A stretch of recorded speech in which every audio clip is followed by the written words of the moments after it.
อะไร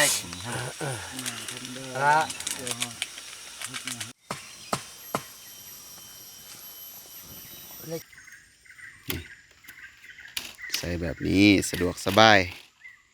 เพื่อเขามีกาสิเฮ็ดก่อย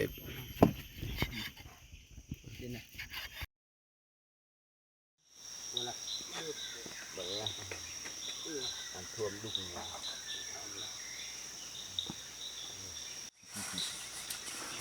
เด็กเด็กแบบ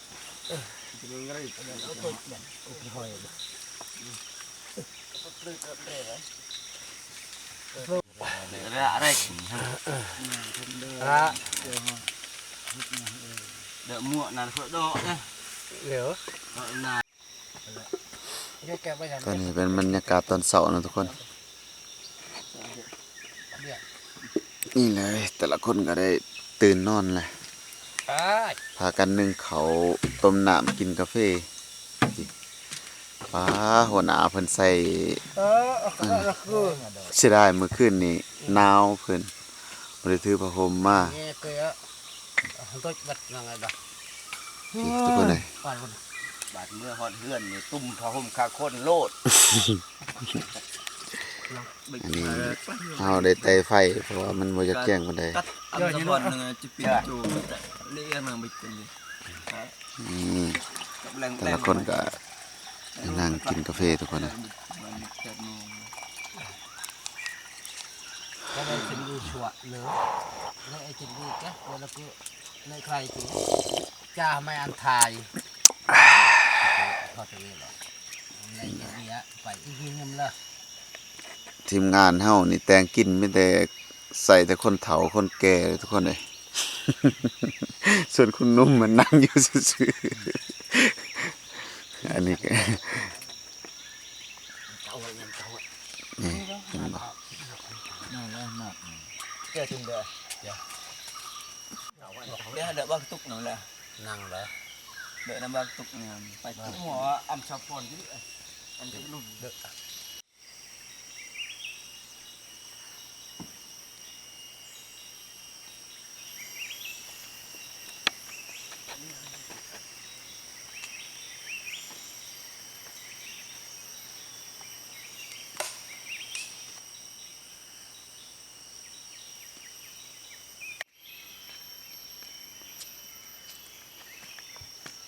อุ้ยตุ้ยจุได้ลำปัดเต้ลำทายเด็ดเอ้ยรบนั่งละละอย่าว่าไปไปเลยจุดเดียวอีกแค่ยันได้ได้ฮะลูกเดียวเลยจะอ่ะทำไมเคยไปแบบอับจันดีเนาะความอุดมสมบูรณ์ของธรรมศาสตร์ทุกคนเลยอยู่แคมป์ก็ยังนกมาหามันมานั่งเมืองชัดป่าโอ้ยลายเห็นบ่ทุกคน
อันนี้จะเป็นเบี้ยต้นแปลกเนาะทุกคนเลย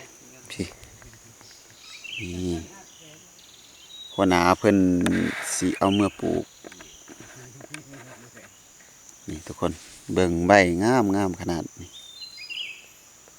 นี่เลยตอนนี้เพิ่นฟังไว้ในดินบ่ฮู้ว่าภายในได้เคยปลูกต้นแปลกทุกคน แต่ว่าคอยก็กำลังได้เห็นหัวหน้าคอยเอาเมื่อปลูกนี่แหละในขณะที่รอทานายพรานเพิ่นไปหากินเนาะทุกคน เราทำมียิ่งมายิงมา ทางหัวหน้าเพิ่นก็ได้เล่าตอก ตรง บ่ฮู้เพิ่นสิเฮ็ด ได้ อิหยัง มียิ่งมันนี่ เล่าตอกเฮ็ดอิหยังหัวหน้า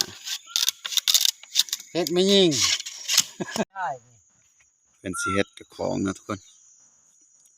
เพิ่นกำลังสิเล่าตอก ก็ละไม่เนาะเฮ็ดของไม่ยิ่งบอกจอแต่บ่เคยไปนอนว่าตะคนอยากว่าไก่กอดน้อยไปต้องใบเงินสวยแกนด้วยฮะอย่างน้อยดิแหละประโยคอันคือ จังซี่แหละคนเฒ่าคนแก่เขามักเว้าเรื่องเวียกการจักสานทุกคนเลย แต่กี้ไปยะโยพ่อแม่นี่แล้วก็เฮ็ด อืม อาทิตย์ที่หลังเกิดหน่อยนี่แล้วแล้วเตะแล้วมาถ่ายเตะทุกลูกเลยนะเกลือเลยนักรันเลย วิธีการเล่าตอกของเพิ่น Berani เนาะ na umam. ระยะยาแต่ Nang hakal kedah nya. ตักเลย Hilai hakal kedah nang. Jamu. โย่มาน้อย Siang nat luang ah. ลูกลูก nat luang. นะลูกไว้กี่ Kan nya tak pau. Men. อันนี้เขาคลองอันยังนี่ Thang เบิ้ง bong. เบิ้งนี่เขาอย่างนี้เขาเฮ็ดแห้วก็ฮอกนี่ถึกนี่เด้อ เออ รู้จักในระยะยาวพ่อแม่เฮ็ดเนี่ยมันกินเขาวชุกแล้วก็ใช้นี่คือนี่เฮ็ดบ่ โอ้ ฮอกบ้าน เฮ็ดแห้วก็หอก เจ้านี่แหละบ่นี่แหละฮอก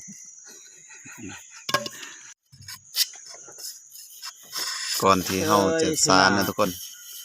เฮาต้องได้เล่าให้มันละเอียดนี่แหละ Tuna nyam. Tuna nyam. Ah lebih. Tu telik ni air le Jawa tanya. At bar benang. Ni thul chap. Ko mengira mecha. นี่ Ah wa hup ke. เราต้องได้เล่าแบบเกลี้ยงๆนี่ทุกคนเลย Emang ke thul mengi mecha thai. ก็กอดเป็นคะแนนว่ามัน Ah wa hup ke tuna nyam. คึกเฮ่ยาเคยนำชื่อบ่เฮ้ยบ่ให้นำชื่อบ่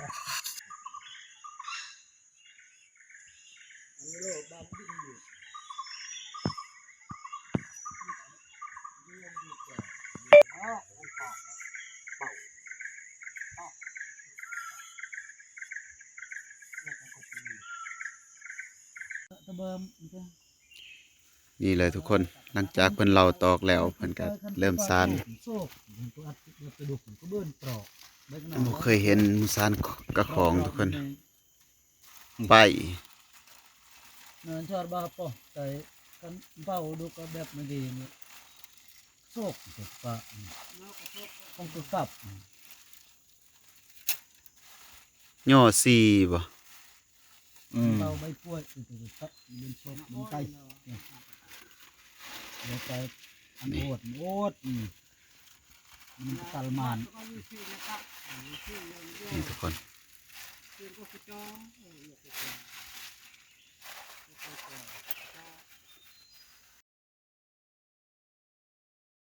Ya.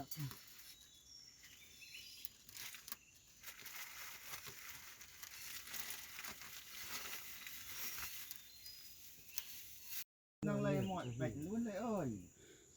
เลยบุญเลยไปนัง นายพรานเพิ่นมาแล้วเนาะทุกคน เลยไปนัง ได้แต่กระหอกตัวหนึง บนเสื่อมกันเลยแล้ว ใหญ่เติบบ่กระหอกกันบ่ ยายเติบนั่นมาแต่แม่บ้านนั่นเลย นี่นี่เติบทุกคนนี่ เรียกจอย เอา อนนี้เพิ่นก็สิลกคนเนาะทุกคน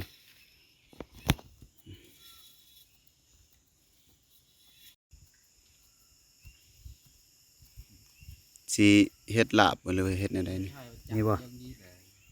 บ่นะบ่ได้เฮ็ดลาบเฮ็ดแจ่วใส่กระบังคนมันลาย 7 คนเนาะทุกคนเนาะ นั่นแหละ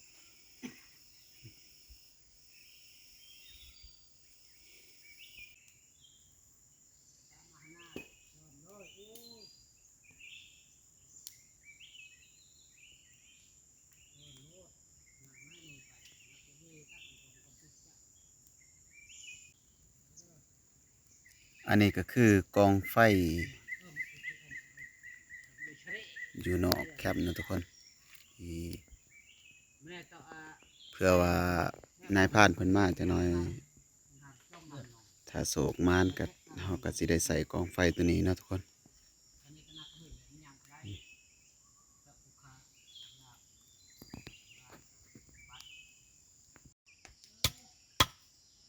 สิหยอกใส่กระบังคือเก่าบ่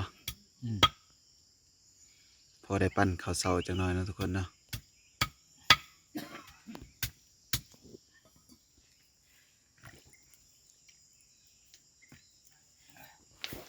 บางบ่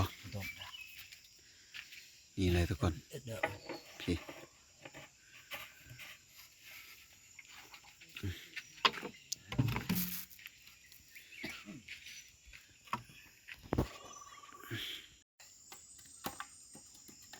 โยกจอดกระหอก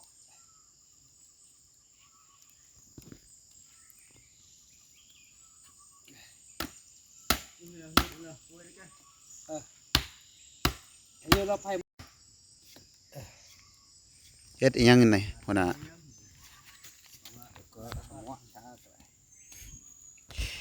อันนี้คือบอนที่เฮาสิตากเครื่องตากของตากซีนเนาะทุกคนเนาะถามานก็ได้นี่ลูกน้องบ่ได้เฮ็ดให้หัวหน้าเฮ็ด ก็เลยก็ก้อนก็จอดเดี๋ยวจะตอบจอดเลยก็เลยก่อยนะ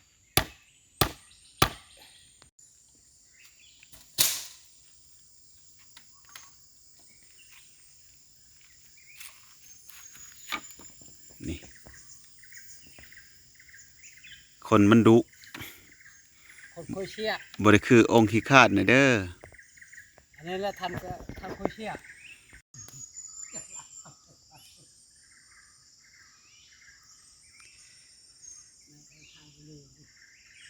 น้ำไม่ก็เลยอยู่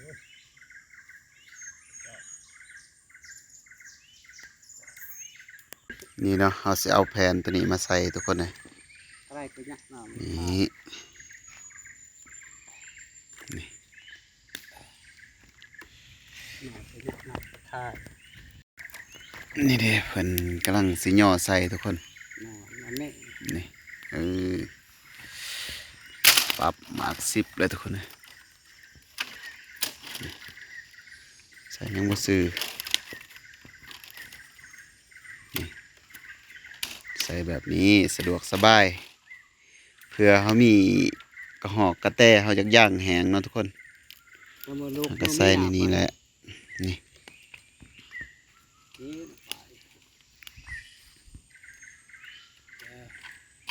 โอเคปรับหมาก10เลยทุกคนเลยบ่ได้คือองค์ขี้คร้าดแน่นี่เด้อันนี้องค์ดุมั่นของเฮาได้นี่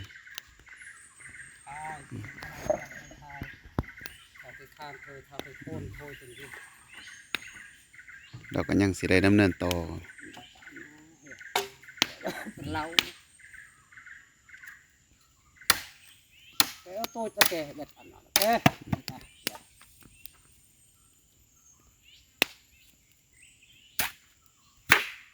จังซี่แหละชีวิตอยู่ป่าอยู่ดงก็ได้บ่ได้บ่ต้องคิดหยังหลาย อันนี้เมีย อืม เกมมันก็ มาทุกคนเมื่อกี้นี่เพราะว่าเฮาไป2ทีมงานแต่ว่าทีมงานหนึ่งมาก่อน บ่มีตะกร้องก็เลยบ่ได้ถ่ายนี่ กินก่อนไป มาถ่ายตอนสำเร็จแล้วเนาะตอนสุกแล้วนี่ทุกคนเลยนี่มาเบิ่งกันได้ผ่านตัวหนึ่งได้ผ่านเป็นยิ่งวังเสาร์นี่แต่ทีมงานเฮาบ่ได้อิหยังตอนนี้ก็สิเฮ็ดก้อย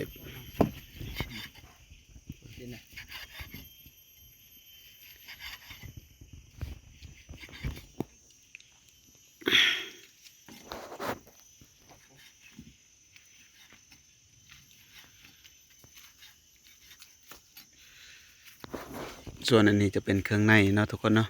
นี่เขาเฮ็ดก่อยสุกทุกคนเลยนี่แหละโอ้เฮียนี่ลืมเบิ่งทุกคนพี่นี่ เสียนทอดมีตรงนี้ก็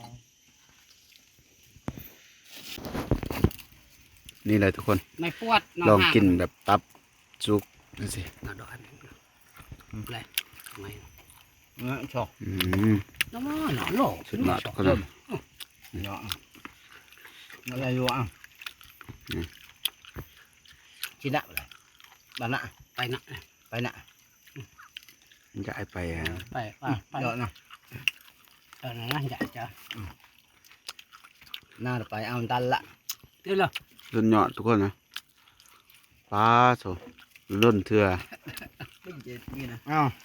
ต้มเลย นี่แซ่บบ่หนะ แช่อร่อยเดี๋ยวเลย เสียดายตอนเอามาบางอย่างนี่เนาะ ตัวใหญ่ ห้องบไดิอยู่ทุกคนเลยเราก็ออกไปปลาคือกัน โอ้ฉดุงแล้วงองเนาะอะไรนั่นไรยงอ่ะ แซ่บบ่ แซ่บแซ่บ นี่แม่พันธุ์ nào kìa ทุกคนนะ anh này nha nhâm ใจนั่นเลย อืม เที่ยว chụp đây นี่ ไปช่วยกัน มันกินแบบ Thế, nhà bản thăm แบบบ่มีเขาบ่มีน้ำกิน học bẩn đây chả bao nha kem ได้ nữa ผ่านเพิ่นได้ผ่านหักใหญ่เติบได้ผ่านอยู่ผู้ทุกคนนะบ่คือผ่านอยู่บ้าน này này hôm nay nhìn ดีแกน่าเราเคยไหนแล้วเนี่ยจ้าเลย ตอนนี้ จ้าเลย แม็กอันนั้นพ่อครัวเพิ่นกำลังปรุงเฮ็ดก้อยสุกมาทุกคนเนาะ đây chả เพราะว่าอยู่ป่าเฮาอยากกินดิบอยู่แต่ว่ามันจากจังได๋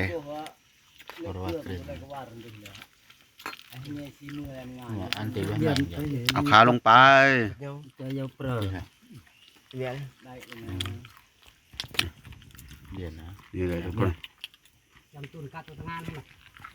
สำคัญตะจานเรื่องแห่ง โอสิไข่ลงไป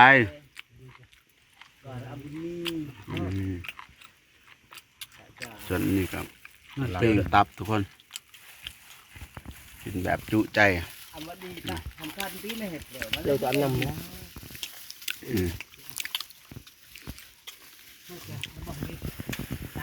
หมักเผ็ดลงไป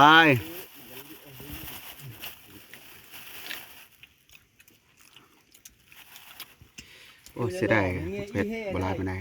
tiêu nó lại hở คนไอ้จ่าลีกู màu hình phật bùa มาชวนผมดูนะล้วน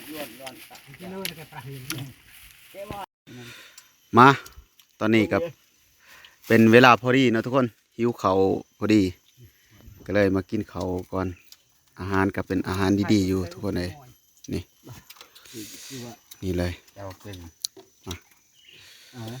หลังจากกินข้าวกินน้ำแล้วนี่ก็สิได้พักผ่อนนี่บรรยากาศกินข้าวปลาทุกคนเลย เหมือนหยอกเนี่ย pha nó chặt pha pha เสียดายบ่มีอันนั้นเผ็ด ไว้เนี่ย อืม อ่อนๆเนาะบ่มีมักเผ็ดอันนั้นมากินข้าวนำกันก็เด้อทุกคนเลยกำลังหิวข้าวพอดีเลยนี่ เบิ่งบรรยากาศ 2 โมง1 โมงไป เวลาก็ประมาณอยู่12โมงทุกคนเลยพี่นี่ตัวเป็น ด้านในการทาง